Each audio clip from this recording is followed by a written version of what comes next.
Exclusão social é um processo de afastamento de certas pessoas e grupos em vários lugares sociais. Muitas pessoas são excluídas da sociedade, pois não têm dinheiro. Assim, sofrem preconceito e injustiça social. Muitas vezes são julgadas pelas roupas, etnia, cultura, comportamento e religião. Com isso, elas são excluídas de toda a cultura, saúde, educação e segurança. Segregação socioespacial é a separação de um grupo de pessoas dentro de uma cidade. Elas são excluídas na maioria das vezes por não terem dinheiro, acontecendo assim a desigualdade social, como a favela e os condomínios. Esse problema no Brasil começou com a chegada dos portugueses. Eles tinham mais dinheiro do que os índios e se sentiam superiores. Assim, excluíam os nativos do círculo social, os escravizando. Depois de um tempo, os índios foram morrendo, então optaram por escravos africanos.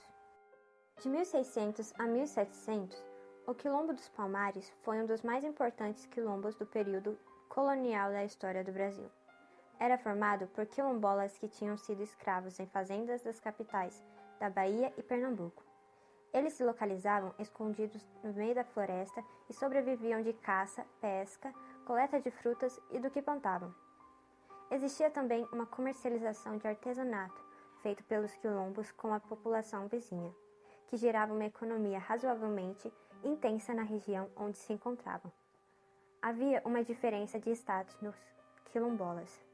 Aqueles que fugiam dos seus senhores, que eram os mais admirados, e aqueles que eram libertados nas invasões de conflito. Eram desconsiderados e indicados para os trabalhos mais pesados.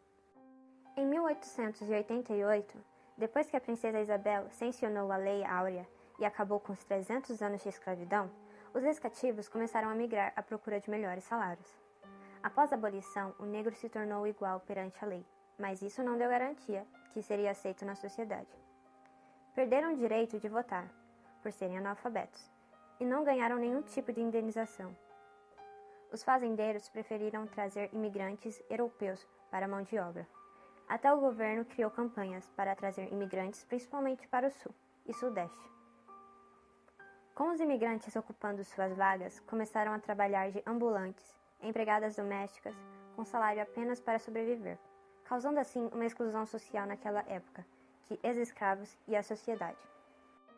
Em 1930, depois do fim do governo de Washington Luiz, cerca de 80% dos camponeses ficaram desempregados. Foi nesse cenário que o Partido Comunista Brasileiro teve certa representatividade, principalmente devido ao contexto do Plano Quinquenal de Stalin, que aumentou a indústria e criou ofertas de emprego. O rompimento da política do café com leite fez com que se formasse a Aliança Liberal, que apoiou Vargas como presidente. Nesse momento, a história do Brasil foi marcada pela Era de Vargas.